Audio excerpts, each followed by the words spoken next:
guys, tikman natin. Ayan po, papakita ko sa inyo. Titikman natin. Ay, kita nyo po ba yung buko? Ayun. Imagine nyo na lang po, andun yung crushed graham. Kasi, kita nyo po, andun yung crushed graham. Nakikita nyo. Wow. Imagine nyo na lang. Hi guys! Ngayon naman po ay gagawa tayo ng graham leche flan ala buko pandan flavor. Ang mga ingredients natin ay meron tayong sugar, 5 egg, large. Kapag maliliit po, 8 ang gagamitin nyo. Ang ating kulay green, food color. At meron tayong, meron tayong crushed graham. And then meron tayong buko pandan vanilla flavor, and then meron tayong margarine, and meron tayong evaporated milk. And ang ating condensed milk na buko pandan flavor, and isang classic na condensed. At meron tayong sugar, at meron tayong gulaman. Pwede din po gelatin, pero gulaman po yung ginamit ko na ang flavor niya ay buko pandan. At ang ating buko, nakakayurin natin at lulutuin natin. Gagawin natin matamis ng konti. Start na po tayo. Ngayon naman po guys, ay gagawa muna tayo ng ipapantoppings natin sa ating leche flan, ang buko. Nalagay po natin yung buko dito. 2 buko po yan. And then, ang ating sugar.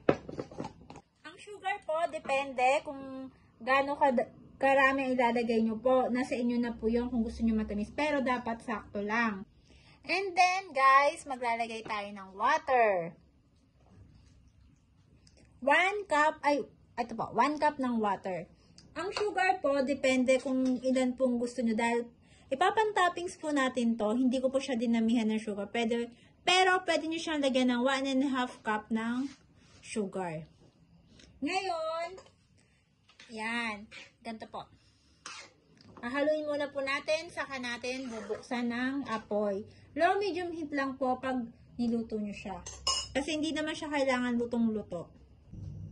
Eto guys, ay low medium heat lang po. At lagi nyo po siyang, hindi nyo po siya iiwanan. Kailangan siyang hahaluin kasi para hindi siya magdikit-dikit. Okay guys, nakita nyo po, luto na ang ating ipapang palaman sa ating graham leche flan na buko. Pag ganito po ang texture, papatayin nyo na po yung apoy. Tingnan nyo, natuyo na siya. Maganda siya ipalaman kasi hindi siya matubig-tubig, dry siya. Nakita nyo po. Mamaya magdadry pa po to. Kaya papatayin na po natin ang apoy at magpo-proceed na tayo sa ating paggawa ng leche flan at ang ating graham. Ang next po natin gagawin guys ay imi-melt natin tong crushed graham. Ito po, yung margarine ay na-melt na po. Tapos, isasalin po natin dito. Yan, sairin lang po natin. Ayan. Kailangan po melted ang ating margarine. Pwede din gumamit ng butter. Ayan. Tapos, hahaluin po natin ganito. Ayan. Kailangan lahat po ay malagyan siya ng margarine. 1/2 cup lang po ng margarine ang ginamit.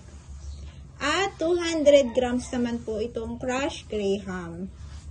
Yan, dapat po gantong-ganto siya. Okay guys, nakita nyo po, set na siya. Nahalo na po natin ang ating margarine at ating crushed graham. Maganda na po siya, tulitan nyo. Ngayon naman po, ilalagay na natin siya sa ating molde. Ito po yung gagamitin nating molde. First po, ilalagay natin sila dito. Ilagyan po natin ng parchment. Ayan. Ang ginamit ko pong molde ay yung natatanggal kasi hindi siya pwedeng itaob-taob. Kailangan ganito po. Ayan. Lalagay po natin dito. Ayan. Tapos, dip lang po natin ng ganito.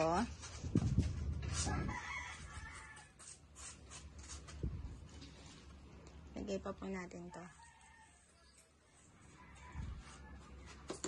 Okay guys, nakita nyo po na ayos na po natin na set na natin ang ating crushed graham na may margarine. At tingnan nyo po, gumawa ako ng sa maliit. Dalawa. Ayan. Kita nyo po. Ngayon naman po ay papalamigin natin to ng 20 minutes. Tapos, gagawa na po tayo ng ating leche flan.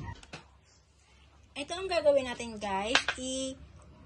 I-dissolve muna natin ng konti ang ating ginamit na gulaman, pandan flavor. Tapos, maglalagay tayo ng 2 tablespoon na water.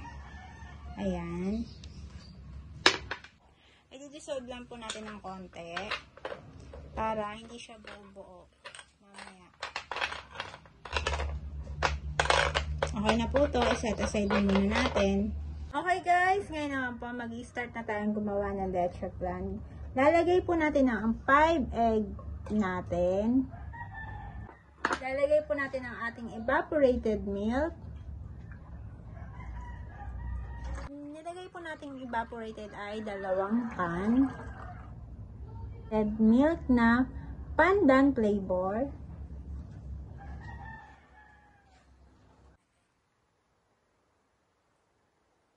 Classic milk na condensed.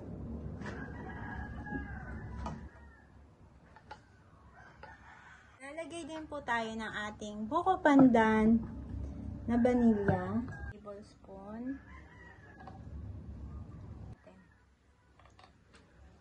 And then, maglalagay po tayo ng ating food coloring na green para kitang-kita po yung pagka-green ng buko pandan natin.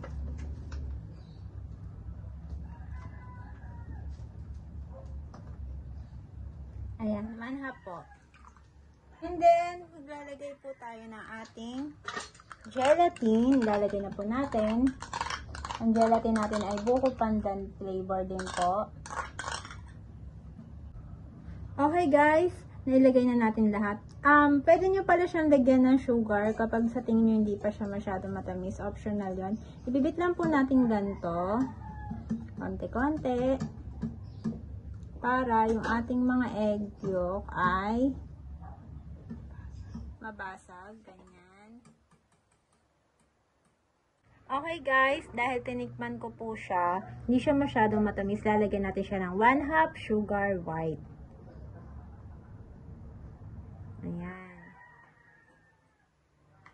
Sahaluin po natin. And then, saka natin bubuksan yung apoy. At lulutuin po natin siya ng 5 minutes. 5 minutes to 6 minutes. Lulutuin natin siya ng low medium heat ng 5 minutes. Tingnan nyo.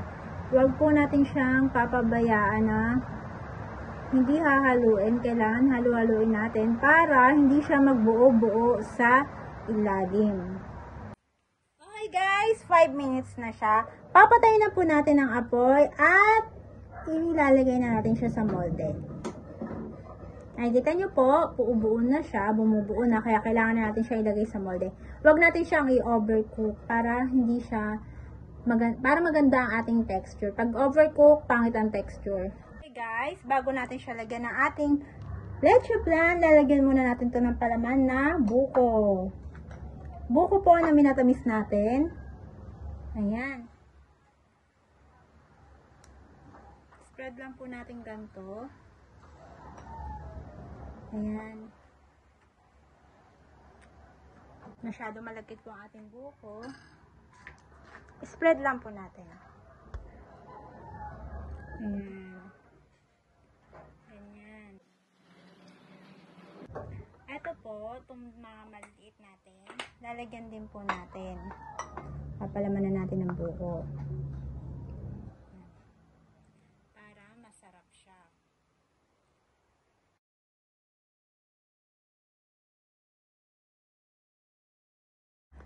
Okay guys, mag-start na tayong maglagay sa ating molde. Lalagyan natin itong ating maliit. Ito po muna, lalagyan natin.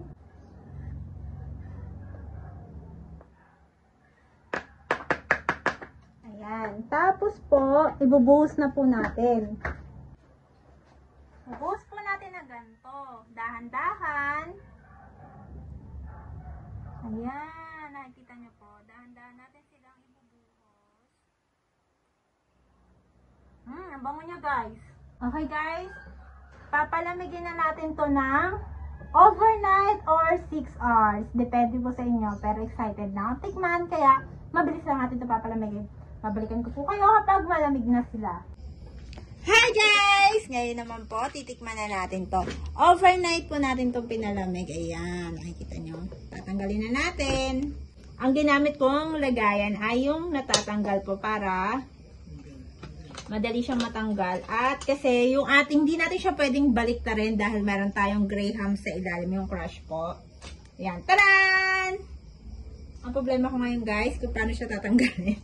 Hindi nyo po makikita, yung ating graham ay nasa ilalim. Ayan, nasa ilalim siya. Ngayon na lang, gagayatin na lang natin siya. Gagayatin natin yung ganito. Ayan. Hindi ko po siya magayat masyado kasi alam nyo po, diba, naglagay tayo ng buko.